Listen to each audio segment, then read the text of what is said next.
তো হ্যালো বন্ধু, তোমাদের সবাইকে স্বাগত আরবি অনলাইন চ্যানেলের আরেকটি নতুন ভিডিওতে। তো বন্ধু, আজকের এই ভিডিওটি কিন্তু খুবই গুরুত্বপূর্ণ হতে চলেছে, কারণ আজকের এই ভিডিওতে আলোচনা করবো পিএম কিষাণ সম্মান নিধি যোজনার 19তম কিস্তির টাকাটি আপনারা কবে ব্যাঙ্ক অ্যাকাউন্টে পাবেন। তো এই ভিডিওতে আলোচনা করবো এবং আজকের এই ভিডিওটি কিন্তু শেষে বলে দেবো যে কবে আপনারা এই টাকাটি পেতে পারেন। তো আজকের ভিডিওটি কিন্তু খুবই গুরুত্বপূর্ণ হতে চলেছে, তো ভিডিওটি স্কিপ না করে শেষ পর্যন্ত দেখার অনুরোধ রইল।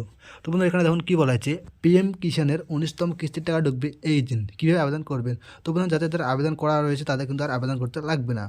এখন কী বলা হচ্ছে, প্রধানমন্ত্রী কিষাণ সম্মান নিধি স্কিমের 19তম কিস্তির জন্য অপেক্ষা করলে আপনার জন্য থাকছে সুখবর। পিএম কিষাণ স্কিমের 19তম কিস্তি জানুয়ারি 2025-এ প্রকাশিত হওয়ার সম্ভাবনা রয়েছে। 18তম কিস্তি এই বছরের 5ই অক্টোবর প্রধানমন্ত্রী নরেন্দ্র মোদী ট্রান্সফার করেছিলেন, অর্থাৎ 2024 সালের 5ই অক্টোবর কিন্তু 18তম কিস্তির টাকাটা দেওয়া হয়েছিল পিএম কিষাণের।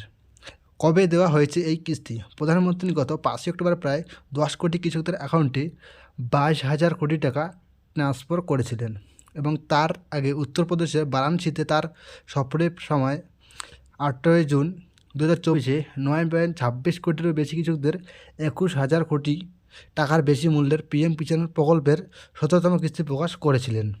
16তম কিস্তির মধ্যে 2024 সালের ফেব্রুয়ারিতে প্রকাশ করেছিলেন।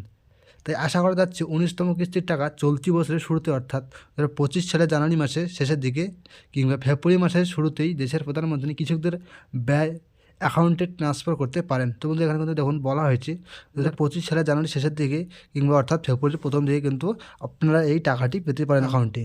তারপরে দেখুন নিচে কী বলেছে, পিএম কিষাণ প্রকল্পের অধীনে যোগ্য কৃষকরা প্রতি 4 মাসে 2,000 টাকা পান, বা বার্ষিক 6,000 টাকা, অর্থাৎ 3টে কিস্তি 2,000 টাকা করে হলে কিন্তু 6,000 টাকা হয়। প্রতি বছর 3টি কিস্তিতে এপ্রিল, জুলাই, আগস্ট, নভেম্বর এবং ডিসেম্বর মাসে এই টাকা দেওয়া হয়। তহবিল সরাসরি সুবিধাভোগীদের ব্যাঙ্ক অ্যাকাউন্টে স্থানান্তরিত হয়।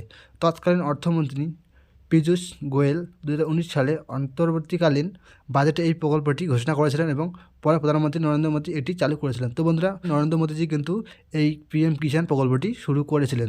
তো বন্ধুরা, আশা করা যাচ্ছে যে জানুয়ারির শেষের দিকে অর্থাৎ ফেব্রুয়ারির দিকে কিন্তু আপনাদের 19তম কিস্তির যে 2,000 টাকাটি আছে এই টাকাটি কিন্তু আপনার ব্যাঙ্ক অ্যাকাউন্টে ক্রেডিট হয়ে যাবে। তো বন্ধুরা, আজকে এই ভিডিওটি এই পর্যন্ত ছিল।